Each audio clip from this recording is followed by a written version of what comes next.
John Myers and Daniel McElroy, please. Hey, Coach, St. Thomas coming up. They took on, I think it was St. Cloud State, their first weekend. They got whooped, and then they played a 2-2 game with them. And that's been kind of the narrative about that team, is they're improving, they're learning.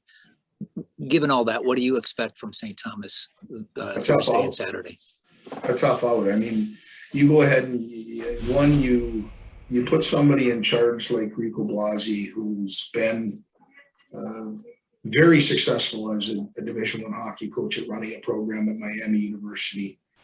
And, you go ahead and you look at the scores in the game. So we're blessed to be able to watch video of other teams because it's available to us, and they're very well coached. If you get them one night, you better be prepared the next, just like everybody else in the CCHA. And we're going to have to earn it. They're not going to give us anything. They're hard-nosed, just like Rico's teams always are. They're well coached, and we're going to have to go out and earn it. So what I'm expecting is we're going to have to be really good to get 3 points in our own building. We've had good starts over the last 2 games. The 2 games previous to that, or one of them previous to that, we didn't. So it's important. It's on us, and we've got to take advantage of the opportunity of playing at home. But I think you're going to have St. Thomas coming in here trying to ruin our night. Daniel, then Kevin will have the last question.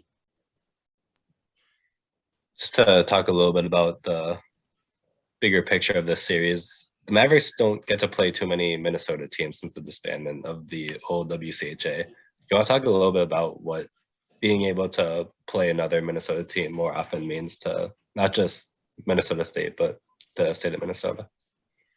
Well, first of all, myself, our athletic director, our administration, we were all 100% in favor of St. Thomas coming to our league for one reason: quality. We have quality education. They improved our league. You look at what they've done as far as surrounding those young men with a great staff and give them an opportunity to go out and compete in a tough CCHA. I just think, being from the state of Minnesota, playing for Herb Brooks, when one of Herb's, I guess, calls was can we see what we can do to get as many Division I programs in the state of Minnesota as possible. He was, back in the day, Herb was looking at the state of Michigan, and he wasn't too happy that there weren't as many Division I programs in Minnesota as there was in Michigan. And that was a goal of his. And so now we sit and you see what we have, and you go back to the Frozen Four a year ago. The state of Minnesota is represented very, very well. And I think St. Thomas is just going to continue to make that something that the entire state can be proud of. Hey, Mike. Walker Duehr made his NHL debut Sunday with Calgary. Just wondering if you spoke with him about that, and if you were able to watch and what you thought. Yeah, we were going back and forth. I was waiting to find out. I knew that he'd been called up. But as that happens, there's multiple times when a player can get called up and then sent back down without having an opportunity to play. And when he was called up, they were at home, and then he stayed up when they went on this long road trip. And the opportunity is an injury or something like that happens for him to be able to get in the lineup. And so yeah, we'd gone back and forth via text. He told me he was in the lineup. His advisor told me he was in the lineup, so reached out. It was a 4:00 game. It was on a Sunday, so I was able to watch him. I thought he did very well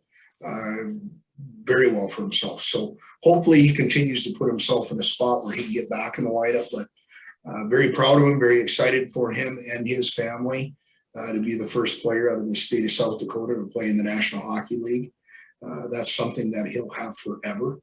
And we get to hang another banner and put his plate on our NHL wall as a guy that's gotten to the most elite level. So we're excited for his opportunity moving forward, and very proud and happy for Walker Duehr.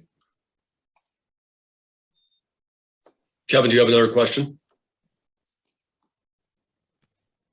Mike, another one about Walk. I know that his journey to where he got Sunday was hard. Leaving home at 14 to go to Vegas to play AAA, another stop in Chicago. Just given all the personal sacrifice then that he and his family went through, to get where he got Sunday. I mean, does that make it, you think even more special for him? Absolutely. I mean, I don't, you know, the players that are drafted in the first round, they get multiple opportunities. Because the general manager's tail's on the line, the organization invests in that draft pick. Free agents, their window is small. And so they've got to be prepared when they get there. And if you look at Walker Duehr's history and his journey to the National Hockey League, you want to talk about climbing mountains. He did it for a long time, when referencing what you're talking about, leaving home at a young age. And then, you know, he went through a couple of junior programs. He got here, and when he was here, I know he wished he would have played more minutes in a sooner amount of time. But his ability to fight through adversity is why he's where he's at. You know, I'm sure there were people out there that saw us play the last weekend of the season in the Frozen Four and how well he played and the impact that he had at the most important time of the year. He's the one that made a very nice play to Dallas Girads to give us a 4-3 lead in the third period. You have to have St. Cloud come back and beat us. But was playing very well at a real important time. And then he signs his NHL contract, goes and plays a little bit in the American League, goes and impresses at an NHL camp, goes back to the American League, starts to produce offensively, provides consistency, gets his opportunity. And I thought he definitely didn't look out of place. He looked like it was an old shoe. So I'm excited about where he's at, but even more excited about the journey and the things that have been put in front of him to stop him from making it, and him deciding they weren't going to get in his way.